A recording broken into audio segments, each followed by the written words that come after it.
I'm grateful for everything I have. So why does it still ache? Maybe it's not selfishness. Maybe it's just what it means to be a mother.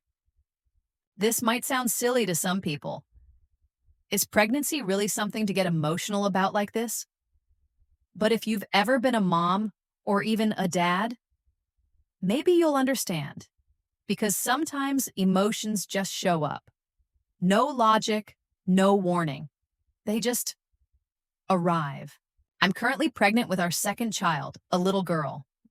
My husband and I already have a 2-year-old son, sweet, energetic, and full of life. We always said we'd take it one baby at a time, never rushing or planning too far ahead. But deep down, we both dreamed of a big family. 3 kids, maybe even 4. We both came from families like that. I'm one of 3 siblings. My husband is one of 5. Our parents were each one of 6. I grew up surrounded by cousins, aunts, uncles. Our family reunions were loud, chaotic, and full of love. There was always laughter, always noise, always someone to play with or lean on. I loved that. But this pregnancy, it's like my body is begging me to stop dreaming. From week 1 to week 16, I could barely move. The nausea was unbearable. The vomiting was constant. I felt like a ghost of myself, completely drained, lying on the couch hour after hour. I couldn't even hold my son for more than a few minutes. My husband had to do everything and work, take care of the house, and care for our son. He never complained, but I saw the tiredness in his eyes. And so we sat down, looked at each other high and sighed. Maybe 2 is enough. Not because we don't love children, but because my body simply can't take this again. Our family doesn't need more kids. It needs a present mom, a healthy, functional, loving mom, not someone trapped in bed and barely holding on. My husband agreed. I agreed. Logically, it made perfect sense. But my heart didn't get the memo. I found myself grieving, quietly, deeply, for the child we wouldn't have. I imagined my son never having a little brother to wrestle with, to build sandcastles with, to team up with in superhero games.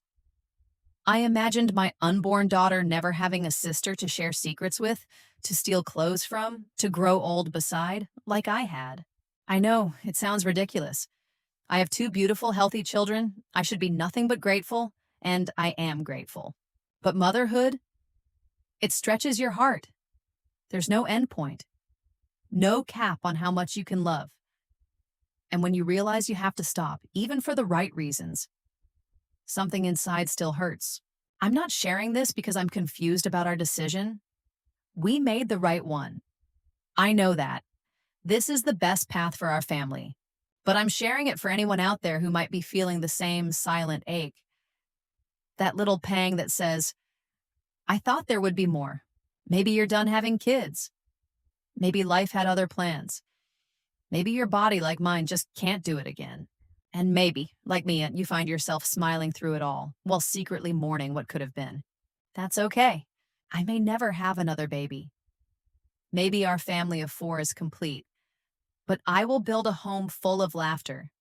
I will raise these 2 kids with everything I've got. I will nurture the bond between them so deeply that they'll never feel alone.